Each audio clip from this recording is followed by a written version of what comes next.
Buenas noches, mi pueblo querido. Yo los tengo extrañado tanto, pero hoy, gracias a nuestro buen Dios y gracias al durísimo trabajo del pastor Jonás de ministrar cómo se hace la instalación del Zoom, tengo esperanzas de que vamos a ver a muchos, por lo menos hoy, en la pantalla.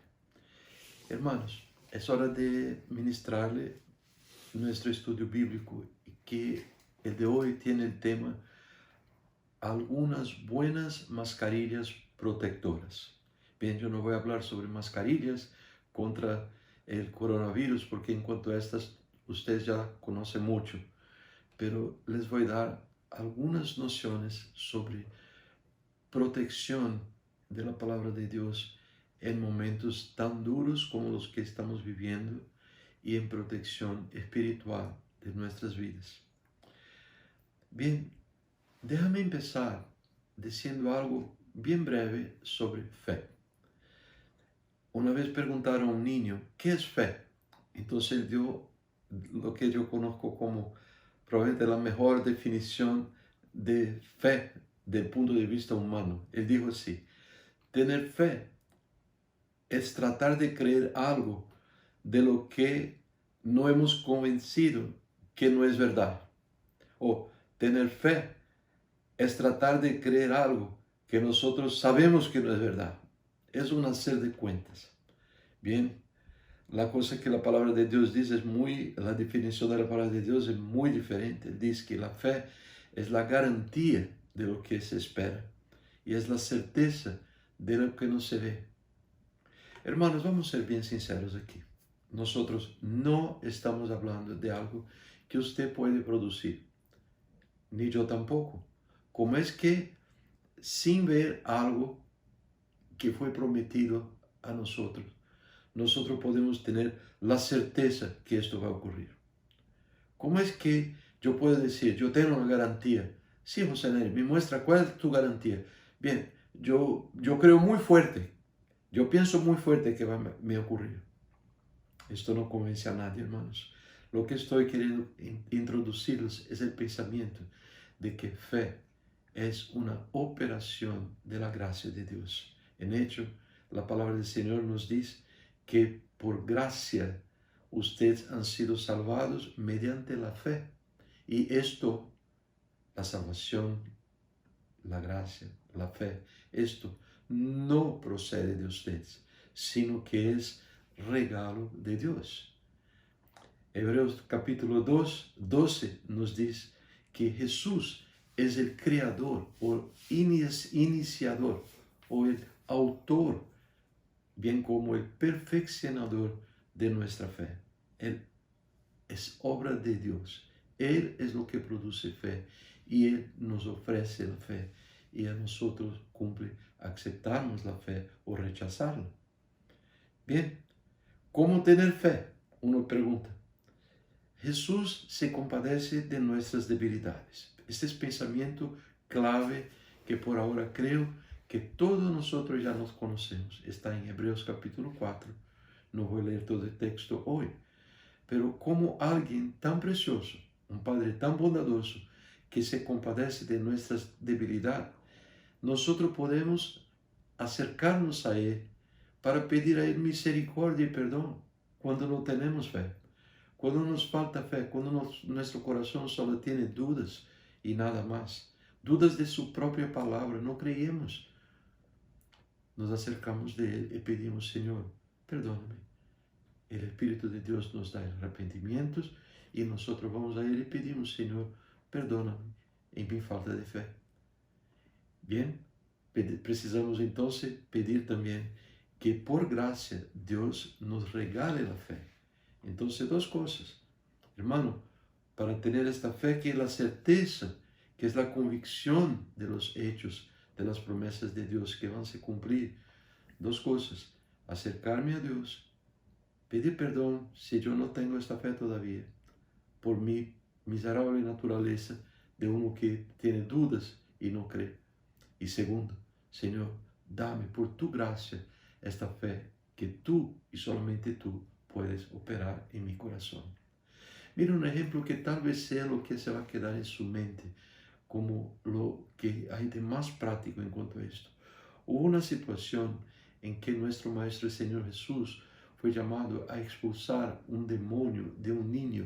La historia es muy rica, no voy a contar los detalles ahora, se encuentra en Marcos capítulo 9. Y este padre de ese niño, muy desesperado, pide: Señor, si tú puedes, haga algo de bueno por mis hijos. El Señor Jesús dice: si yo puedo, yo, todo se puede por uno que tiene fe. La respuesta de ese Señor es: yo creo, pero ayuda mi incredulidad. O de otra traducción: yo creo, Señor, pero me falta la fe, mi fe es muy poca. Mire, el Señor Jesús operó una sanación histórica este día para este niño. Y todos nosotros podemos saber que su papá no tenía la fe que uno podría decir que es una fe de un héroe, una fe tan grande, una fe que él por ventura la tuviera producido, porque esto no sería posible. La importancia de tener fe en el Señor, una palabrita tan pequeña, pero es vital. La palabra del Señor nos dice: examínense, y esto es siempre, examínense para ver si están en la fe. Busquen en usted mismo: Señor, déjame ver, sondea mi corazón, mira si yo tengo fe verdadera en ti. Muy importante, porque la palabra nos dice que nuestra herencia en el cielo, la vida eterna, está guardada por el poder de Dios mediante la fe, hasta que llegue esta salvación a nosotros, que va a ser revelada en los últimos tiempos. Lo que quiere decir que nuestra fe es algo que tenemos que vigilar sobre ella siempre, para que no se torne débil, para que no se vaya, para que nosotros no seamos encontrados por Dios cuando venga sin fe, y nosotros entonces tendremos perdido sus promesas, porque sus promesas serán mantenidas solamente para el justo, que es uno que vive por la fe. Diario, diario: Señor, renueva mi fe. Hubo tiempos atrás, el año era 1986, un gran desastre que unos piensan que fue la cosa más trágica en la historia de NASA. El proyecto Challenger fue planeado para su lanzamiento y el despegue fue marcado para enero 28, 1986. En 73 segundos, este proyecto, que costó 3.2 billones de dólares, en 73 segundos, todo se explotó en el aire de Florida, matando los 7 astronautas que estaban ahí.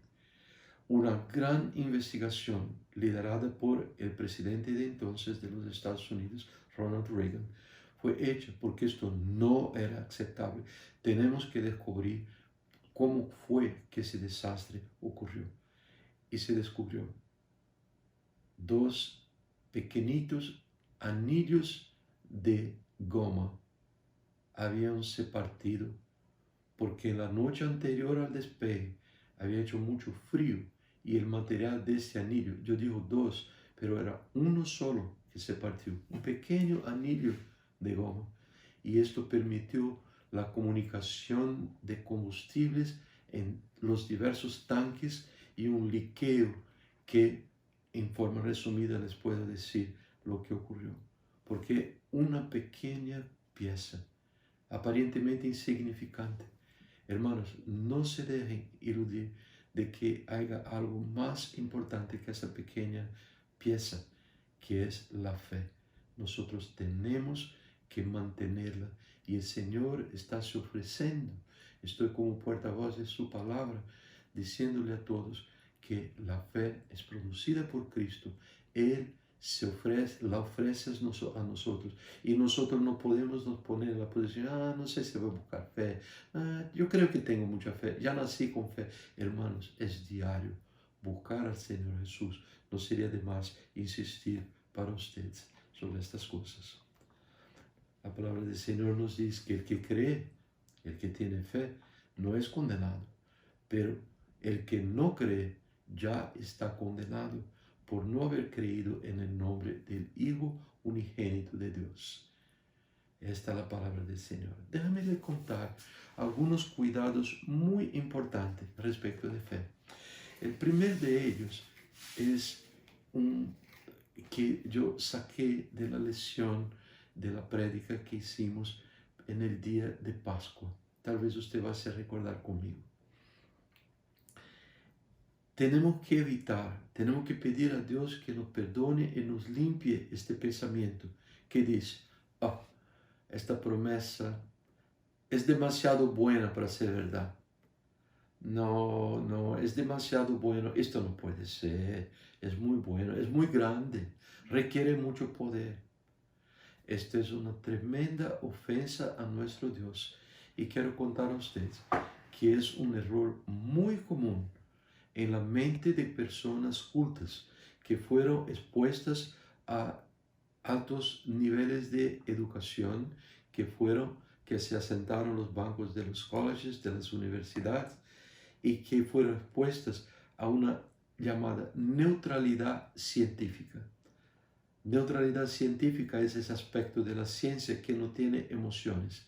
Dice que sí, dice que no, dice que duele, que no duele, pero no hay ninguna emoción involucrada. Bien, hermanos, la cosa es que con Dios es muy diferente. Miren, y ahí está mi lembrete de la prédica de Pascua. Algunos ejemplos, son 10 ejemplos que les voy a contar rápido, de participantes en eventos relacionados con la resurrección de Jesús. Y miren sus ejemplos de incredulidad. Les voy a contar, a medida que nosotros pasamos por la historia de la resurrección, usted se va a acordar que las mujeres que andaban con Jesús, en el grupo de Jesús, particularmente María Magdalena, fueron al sepulcro y tenían una duda en su corazón. ¿Quién podrá quitar la piedra, la gran piedra que cerró la puerta de la tumba a donde fue puesto el cuerpo de Jesús? Bien, cuando ya llegaron, encontraron con espanto que la piedra ya había sido movida y ahí fue dado una visión de dos ángeles del Señor que les vinieron a dar consuelo diciendo, este que ustedes están buscando entre los muertos ya no está aquí, Él está vivo, Él resucitó, ha resucitado, tal como Él los dijo antes. Él había dicho a ellos que Él, Jesús, el Hijo del Hombre, tendría que ser entregado en manos de hombres pecadores y ser crucificado, pero al tercer día resucitaría. Palabras del Señor Jesús. Entonces me acordé. Entonces se fueron a avisar a los discípulos. Ya les cuento sobre los discípulos. Todos ellos, discípulos de Jesús, los amigos más cercanos de Jesús, los 11. Judas estaba ya muerto.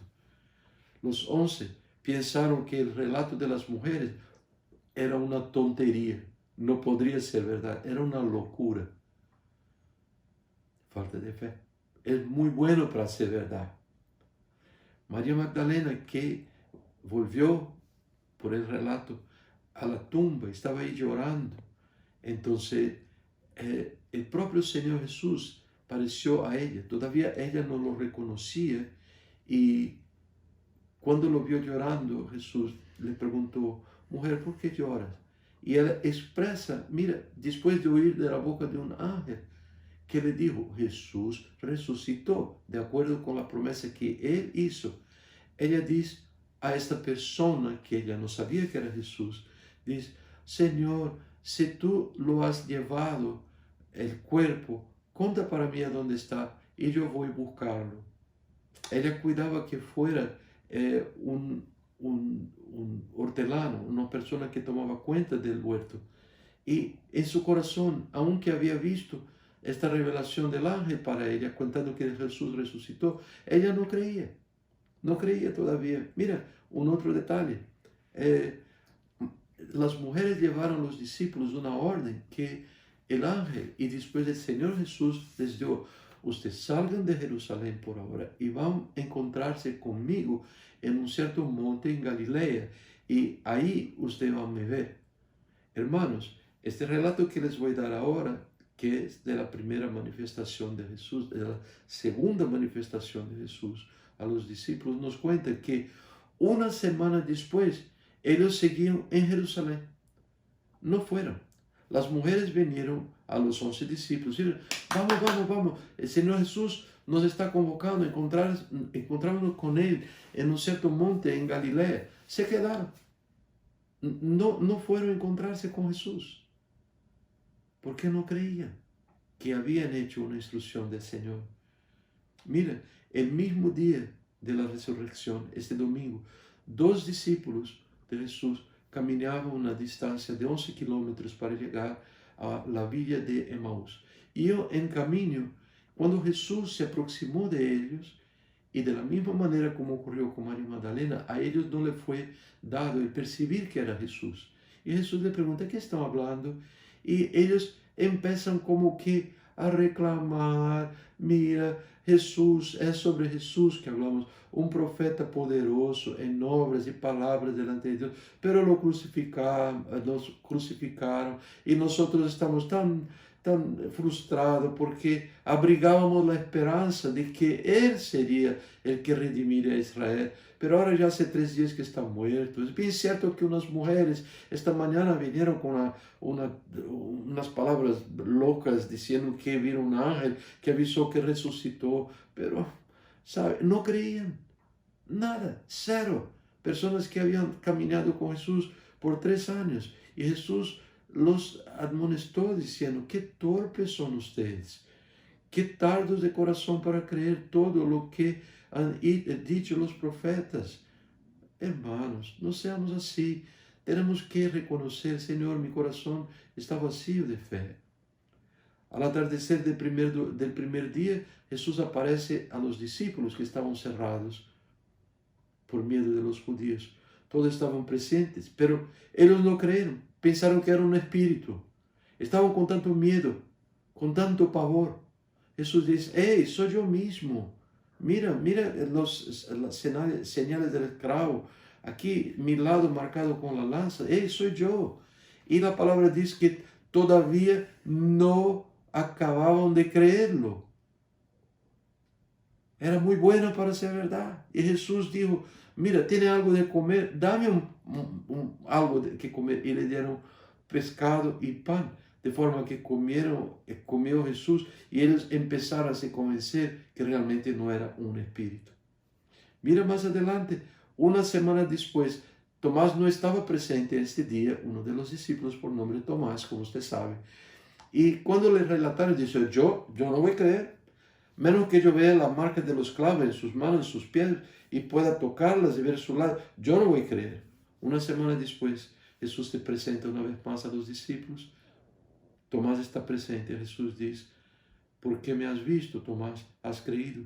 Dichosos los que no han visto y sin embargo creen.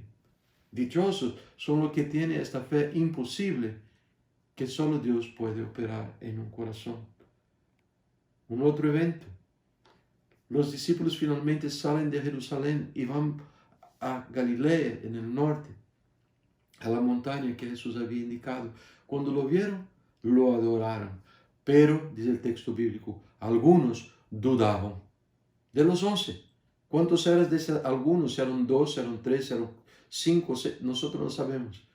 Pero no fueron todos que a pesar de ver al Señor Jesús resurrecto delante de ellos, no tenían ninguna duda. No había fe en sus corazones. La actitud que tuvieron hacia Jesús después de la pesca milagrosa del Señor, haber hecho con que sacasen del mar una gran cantidad de pescado, preparó pescado para comer, no creía al Señor todavía. Y nadie de ellos tenía el valor de preguntar al Señor, ¿quién eres tú? Porque tenían miedo de saber que era el Señor Jesús. Hermano, estos hombres y mujeres que mencioné no son menos que nosotros. Y nosotros no somos más que ellos o menos que ellos. Todos nosotros tenemos ese punto en común. Tenemos que buscar la fe de Cristo. Él es el autor y es el consumador de nuestra fe. Es el primer cuidado. No piense, es buena de más para ser verdad. No piense así, porque para Dios es grande de más para Dios poder hacerlo. No pensamos así, hermanos. Oramos al Señor con fe. Pedimos a Él, Señor, dame esta fe que me capacite a creer en ti. No importa el tamaño, no hay algo grande de más que tú no lo puedas hacer. Segundo punto, segundo cuidado importante, es tener una actitud de desprecio al oír la palabra de Dios. Oír de mala voluntad. Hermanos, yo he convivido tanto con esta actitud. Hay un texto en la palabra del Señor que curiosamente aparece en el medio, en la parte central de la parábola, una de las más conocidas, que es la parábola de los suelos, o la palabra también, parábola conocida como parábola del sembrador. En este texto, el Señor nos dice algo más o menos así, porque preguntaron a él, los discípulos, ¿por qué hablas en parábola? Y él dice, estoy hablando y ustedes son bendecidos porque entienden.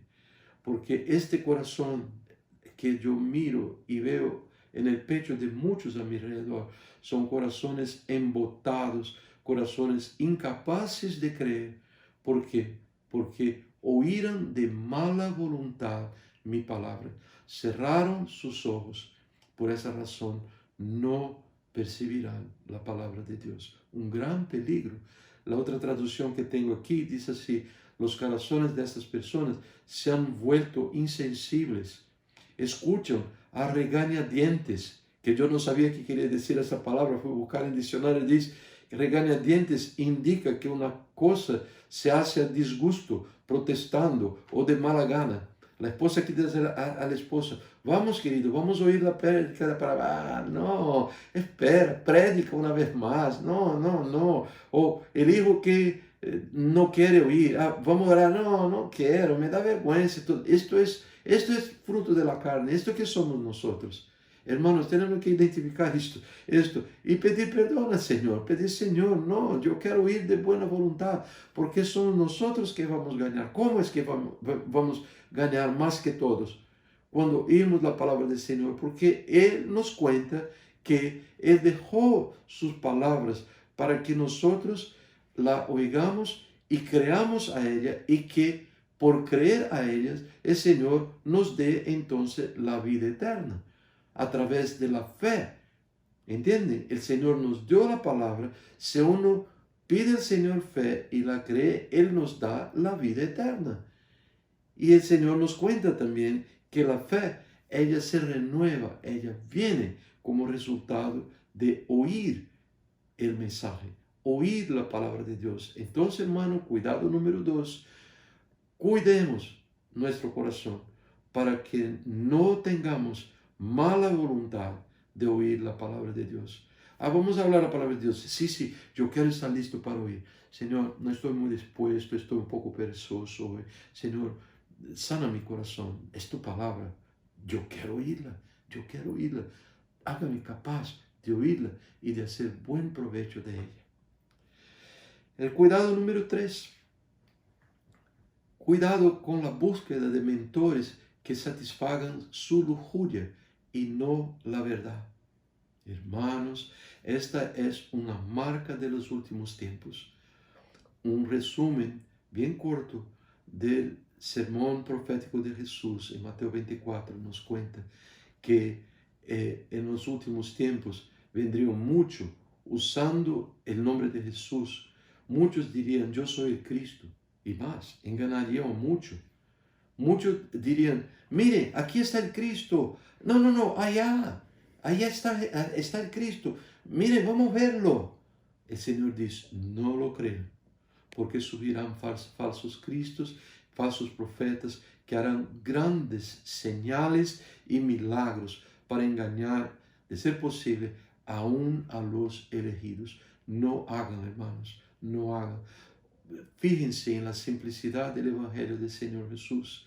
Oigan la palabra predicada por sus pastores. Mira que Él dice que algunos van a decir, Jesús nos dice en su sermón profético, miren, el Mesías está en el desierto. El Señor dice, no lo salgan. O entonces van a decir, miren, que está en la casa. No lo crean. Porque así como relámpago que sale del oriente y se ve hasta el occidente, así será la venida del Hijo del Hombre. No busquen, no busquen cosas que van a satisfacer, le dar satisfacción a sus ojos, como el de Herodes, que quería conocer a Jesús solo para ver milagros. No, dicen que están haciendo milagros. Oh, voy a ver, y voy a creer. Se dejando engañar por el hecho que el diablo es posible transformarse en un ángel de luz. El Señor nos llama para una fe austera que Él nos puede dar y mantenerla por su santa palabra. Mira, la palabra del Señor nos dice en 2 Timoteo versículo 4, de 2 hasta el 4. Predica la palabra, persiste en hacerlo, sea o no sea oportuno.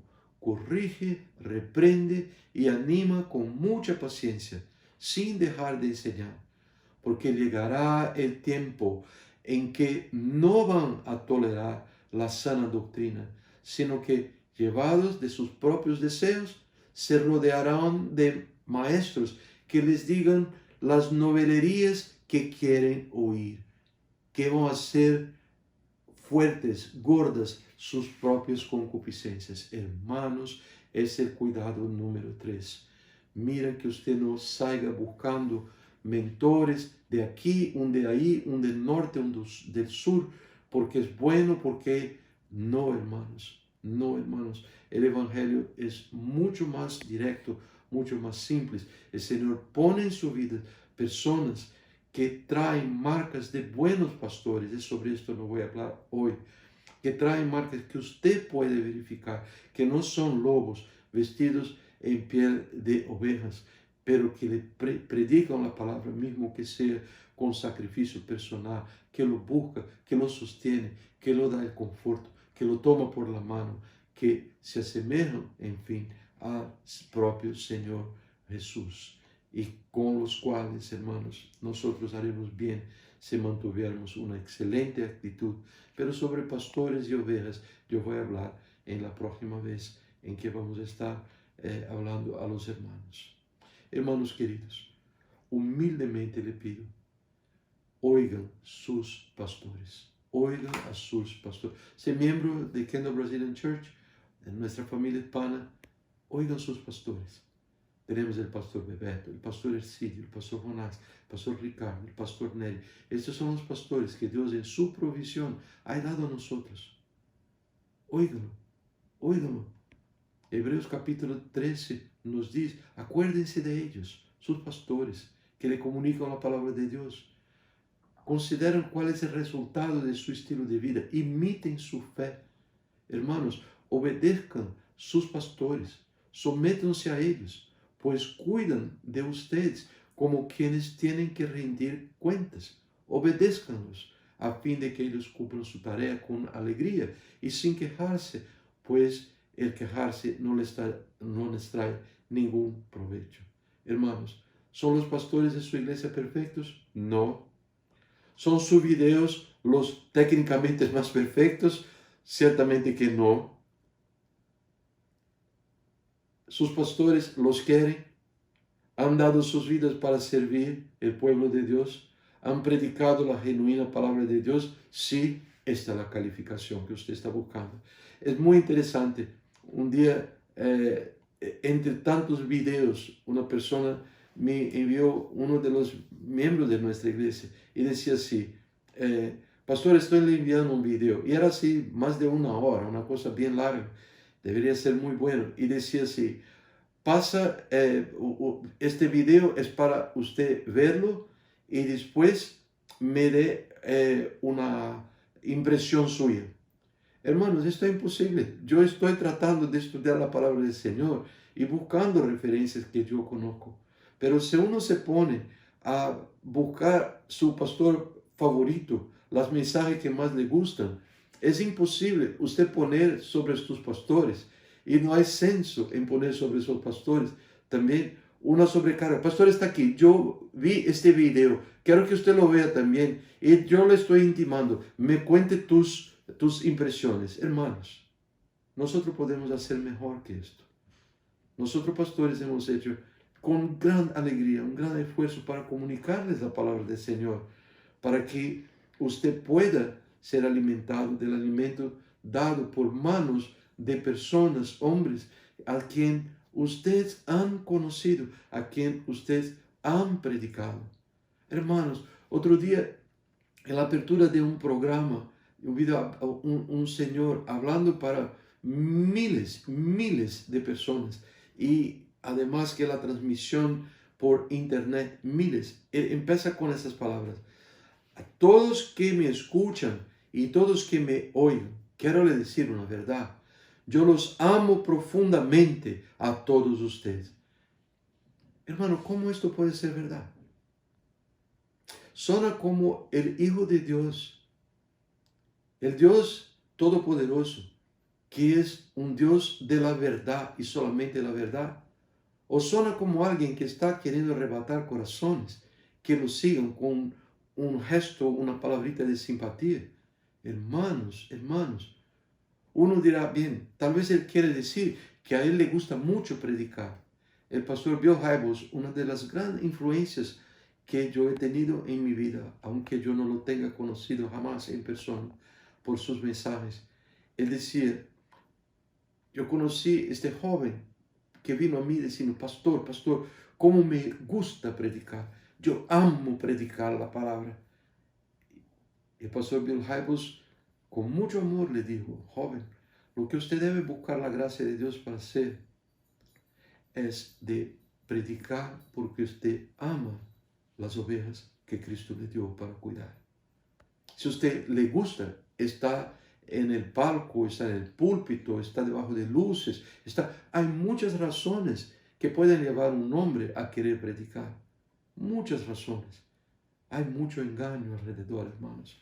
Vamos a nos concentrar, vamos a estar dando nuestro prestigio, nuestra atención para lo que es hecho en nuestra iglesia. ¿Pero por qué, pastor? ¿Hay solo tu iglesia que es buena? No, hay muchas buenas, pero a nosotros usted nos conoce y a ustedes nosotros los conocemos. Nosotros nos aprimoramos en darle lo mejor de nosotros. Y esto es lo mismo cuando yo miro a Natalia se desdoblando para producir programas para el ministerio de niños por internet, esos tiempos de tan grande dificultad. Cuando yo miro y veo Marilia intentando juntar sus corderitos y ovejitas, los jóvenes, para hacer todo posible para ministrar online, yo digo, son personas bendecidas del Señor. Son personas que pueden decir, yo amo el rebaño del Señor. Y lo mismo, hermano, hagamos con relación a nuestro ministerio de alabanza y adoración. Vamos, hay personas, y esto no es una crítica, es una observación, que a ellos les gusta oír alabanzas de aquí, de ahí, de izquierda, de derecha, de norte, de sur, y que están inflacionando el espacio de WhatsApp con alabanzas. Hermanos, ¿qué tal? Una sugerencia. ¿Qué le parecería si usted empezara ahora a filmarse a usted mismo, a usted misma, cantando alabanza al Señor y enviando a la iglesia? Sería una bendición muy grande, muy grande. Usted se aparece delante de la cámara y dice, hermanos queridos, yo quiero ofrecer a ustedes un cántico con el cual yo alabé al Señor de todo mi corazón. Y póngase a cantar. Su voz es linda delante del Señor. Él no hizo nada feo, Él no hizo nada malo. Su voz es perfecta. Pero no tengo instrumento. Mi instrumento es apenas un acordeón. Cante para el olor del Señor. El Señor busca lo que los alaban en espíritu y en verdad. Hermanos, vamos a decir no para la sofisticación, para la supuesta perfección que venga de tanta lujuria, de tanta cosa que no es lo que agrada a nuestro Dios. Vamos a acomodar, mirar a nuestro alrededor y tener corazones muy gratos a Dios por los que Él nos tiene dado, y proponerse en nuestro corazón y buscar la gracia de servir al Señor a su lado con fe, la fe verdadera que solo la gracia de Dios nos puede conceder. Que Dios bendiga esta noche. Que Dios bendiga el tiempo que vamos a tener juntos ahora en poco tiempo, ya 1 hora y pico. Y yo estoy contando los minutos para verlos a todos. En nombre de Jesús, los quiero, los amo, con el amor de Jesús.